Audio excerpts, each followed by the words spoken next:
மக்களே அர்ஜென்ட்டாக ஒரு 10,000 ரூபா தேவை இருக்கு மக்கா. தாமக்கா அடுத்த வாரம் உடனே திருப்பி தந்துறேன். யார்கிட்ட கேக்குற? அண்ணன் தானே கேக்குற. கேக்குற கூட்டமா கேக்குறா.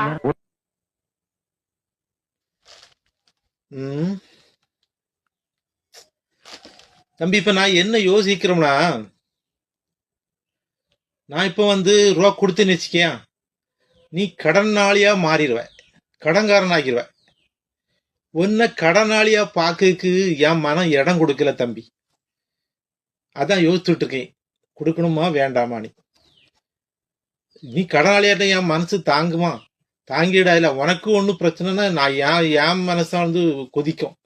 அதுதான் இப்ப யோசிச்சுட்டு இருக்கேன், கொடுக்கணுமா வேண்டானே.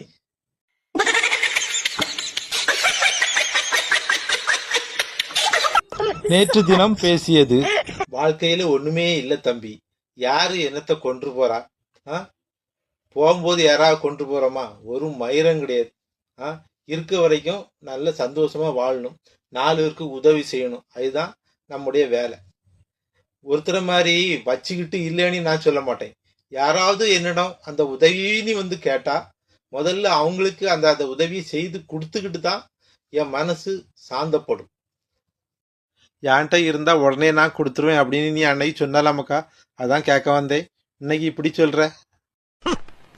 மெட்ராஸுக்கு எப்படியாவது பணம் சம்பாதிக்கலாம்னு பார்த்தா இவங்க நம்மள வச்சு பணம் சம்பாதிக்கிறாங்க. என்னத்த கையில இருக்க? அதெல்லாம் ஒரு பேச்சு வாக்குல சொல்லியிருப்பேன். நீ ஒரு பிச்சைக்காரன் சொல்லு, உன் பேச்சை கேட்டு நான் உன்கிட்ட கேட்க வந்து போரு.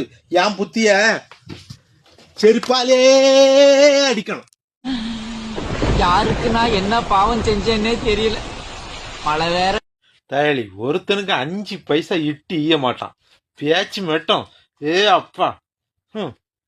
நாட்டுல நிறைய பேர் இப்படி தெரிஞ்ச அலையா நாதாரிகள்.